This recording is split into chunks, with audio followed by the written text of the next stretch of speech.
Hello everyone. Now I want to discuss a structure of tiny OS in today's session.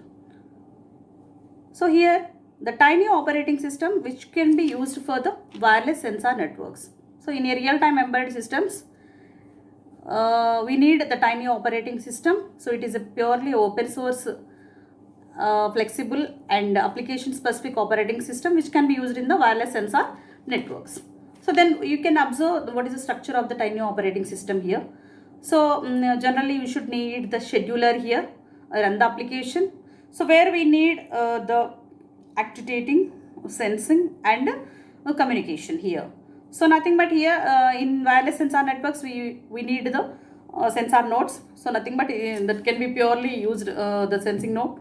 And next one is in order for transmission and receiving of the data. So likewise we should need the communication network. And here in this case actuation. So here in this case in order to perform some action or to start a process, just like to turn on. So here in this case to turn on the motor, likewise we are going to use this actuating. And next one is run the application. And here in this case you should need the scheduler here. So nothing but the scheduler here is, so here in this case in the tiny operating system it is purely the non-blocking and non-preemptible. So the scheduler can schedule the multiple number of tasks here. So here in this case, and each and everything that can be run in the form of first in first out order. So likewise, and you should observe the different types of hardware abstractions, nothing but here we should need the analog to digital converter ADC and the timer. Next one is I2C here, nothing but I2C or I2C integrated to integrated circuit or chip here. So here in this case it needs, it is just like a master bus which should be used in order to connect all the devices, in order to connect all the devices on a single chip. So likewise we are going to use the integrated circuit. So it performs multiple tasks at the same time by using the simple single bus. So here in this case it should be called it as a multi-master bus. Nothing but we should run by using the single bus. You can connect to multiple devices here. So here in this case the best example is here, just like our television or computer monitor. So that should be purely based upon the integrated to integrated circuits. And here LEDs we can use in the photos and UART. So here in this case the UART is nothing but here universal asynchronous receiver or transmitter here. So here in this case this asynchronous receiver and transmitter which can be used in just like a transceiver. So nothing but for transmitter and receiver which should be used in the wireless communication devices to send and to receive. So and nothing but radio frequency monitoring here you can use this in a wireless sensor networks. So to observe the number of data which we are going to be sending. So observe the frequency. So likewise you should use everything here. So this is the actual structure of the tiny operating system here. So ultimate aim is here. In this entire structure we are observing it is a purely a component based model. So nothing but you can define the multi components interface. So which can be ultimate aim is here which is used for packet communication and routing and sensing and storaging and to start the in order to perform transmission and receiving of the data. So likewise everything is going to be defined. So here in this case, so you should need, so here in this case you can use the components and interfaces which can be used for packet communication, routing, sensing and storage. So likewise we may use this. And next thing is here what are the tiny OS solutions, nothing but why we need a tiny OS here. So ultimately the first thing is here it is a purely a component based architecture. So that is the first thing. So and second thing is nothing but to reduce the size of the code. So that is the thing here. And next one is here based upon the event based execution. So nothing but based upon the events. So according to some, if some events are going to be generated, some actions are going to be performed. So likewise you should define the event based structure. And next thing is here it supports high concurrency. So parallel execution is going to be executed. So nothing but these are the general features of tiny operating system. So we should use the components and interfaces here. We can reduce the code size. We should use the low power and we should use the minimum amount of memory. And it runs totally based upon the events and it needs multiple tasks which are going to be executed. So likewise it needs the concurrency mechanism, and nothing but here it means it power efficient. So likewise, so if multiple tasks are going to be executed, then automatically those tasks are not waiting in the queue. If instead of waiting in a queue, automatically they can sleep. If any kind of event is going to be generated, automatically they can wake up. So likewise it can runs based upon the efficiency. In order to improve the efficiency, they need not wait in the waiting queue. So nothing but they can simply, just like multiple threads are going to be generated, the thread sleep is going to be executed and thread run is going to be executed. In the similar sense, the sleep and wake up process are going to be executed here, just like is in the form of events are going to be generated. So here in this case, and one more thing is here we can use the non-blocking and non-preemptible. So nothing but so non-preemptible means there is no priority and no round robin algorithm are going to be executed here. Each and every time the FIFO scheduling is going to be executed. Who comes first, they can be served first. So likewise FIFO scheduling is going to be executed here. And next one, so here you can observe the TinyOS models. So different types of models here you can use. The first model, which we are going to be calling it as a data model. Second one is thread model, and programming model, component model, and network model. First you can observe the data memory model. So here in this our concentration is based upon the memory. So how well and how better you can use the memory here.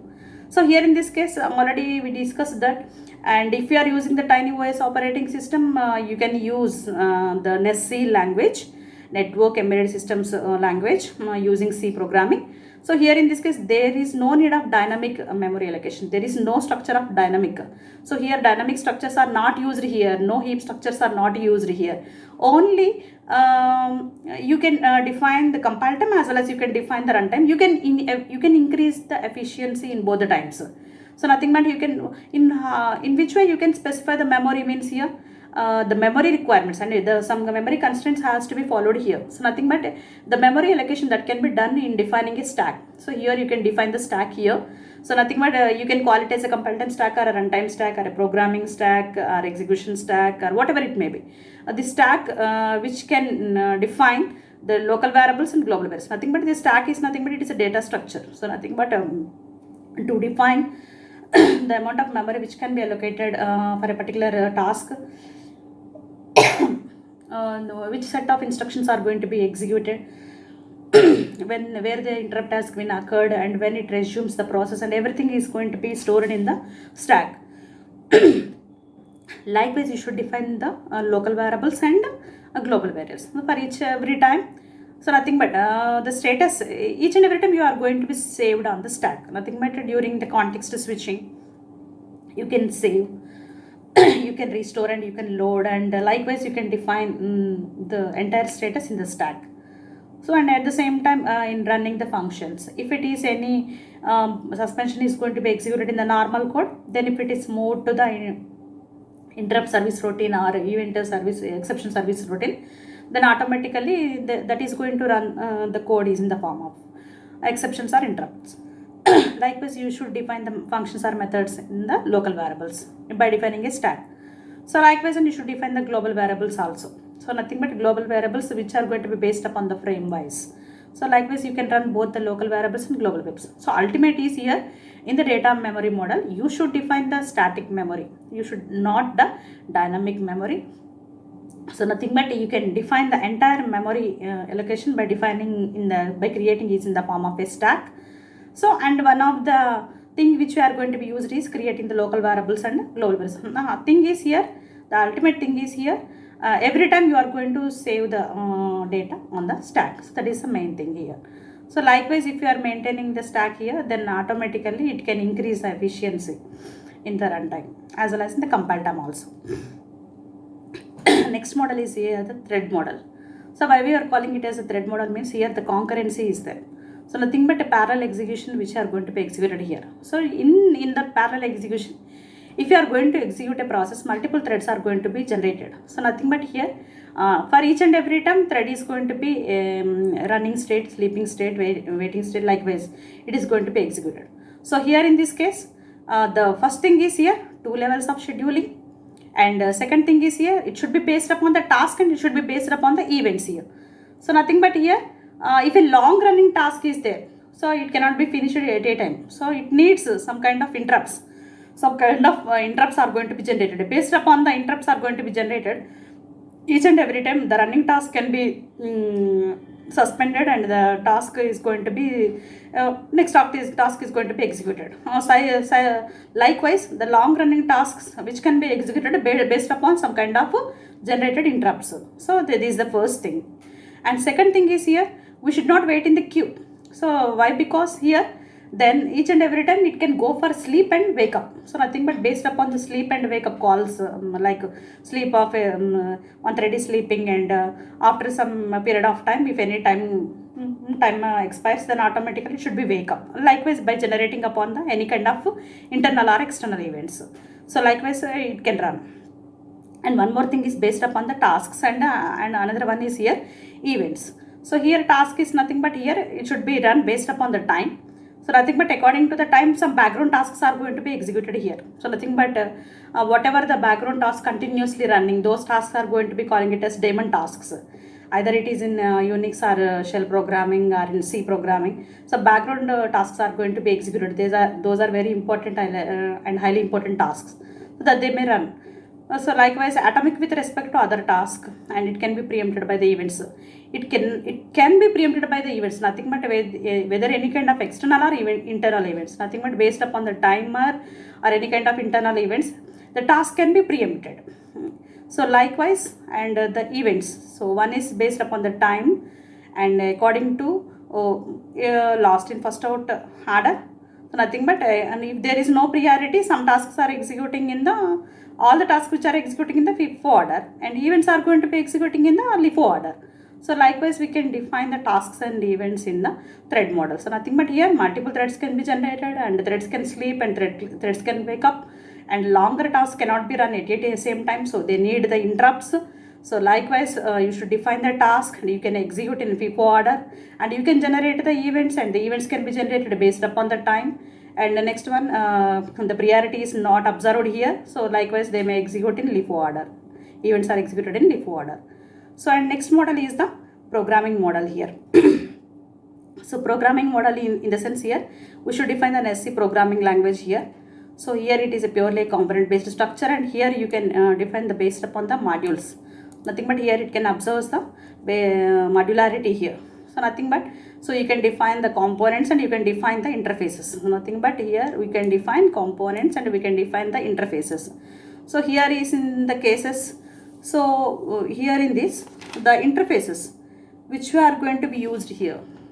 So these are going to be calling it as hooks. So nothing but in some cases, the interfaces are hooks that can be executed when any interface is either connected or disconnected in the interface plugs. So that can be used in an interface or hooks. Nothing but just like in order to perform any read or write attributes from a connection oriented or whether it is disconnected.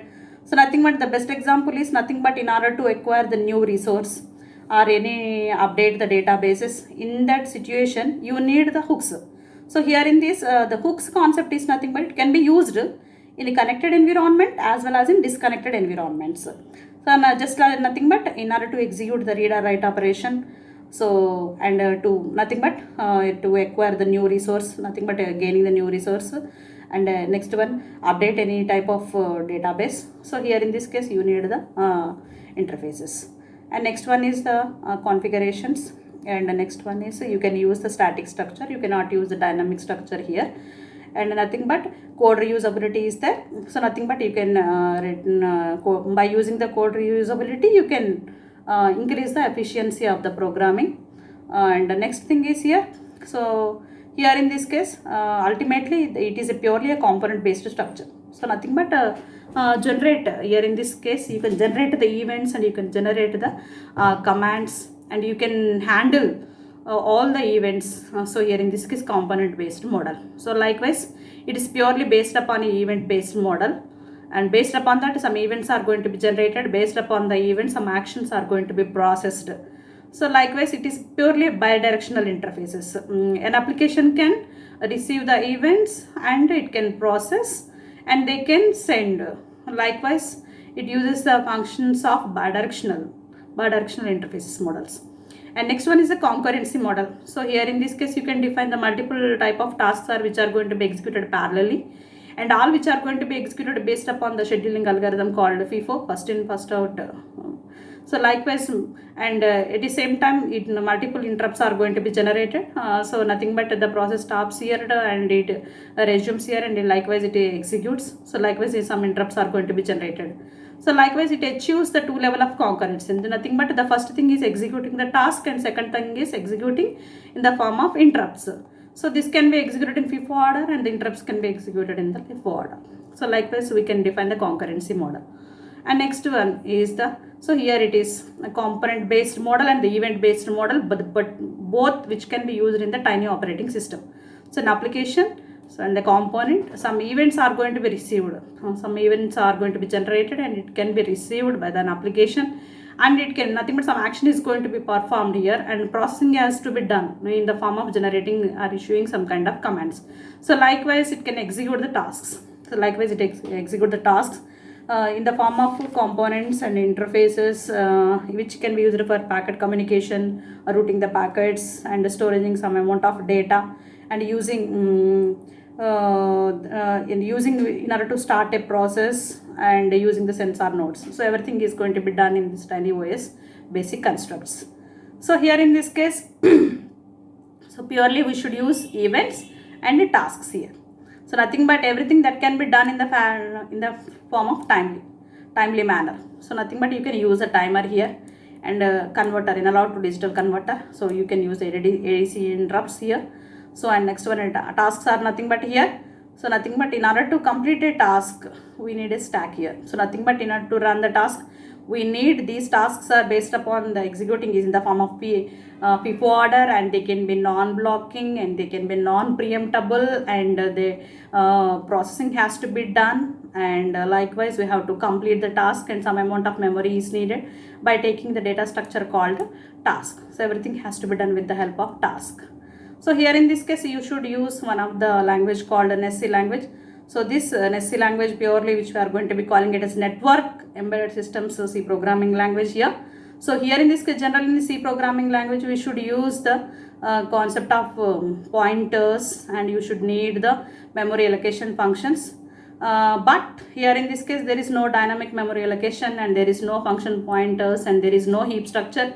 Only static memory allocation is there, no dynamic memory allocation is there, and only and you cannot use the pointers here.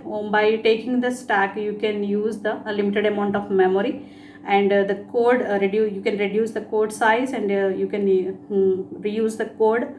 So in purely in a wireless sensor networks. So likewise, we should use one of the programming language called NSC, and you can also use for better functionality, and you can also use some tools like Java and shell script also. So nothing but why, because we are using NSC means here in order to run both the tasks and the processes. So basically purely it is based upon the operating system language. So likewise, we should use the C programming language. So the extension of the C programming language in the embedded systems. So likewise, you can use the concepts and execution model of the Tiny operating system, that what we are calling it as a network embedded system C. So likewise, you can use this programming language. So the thing here is it should use the different types of models. One model is based upon the memory, other model is based upon how you can define the components and the interfaces, and how you can run the multiple tasks and multiple processes, and which order you can execute, and how it can be generated. Purely it is based upon the events and command driven interfaces, and one of the best language which you used is the NSC language. Thank you. Hope you understood.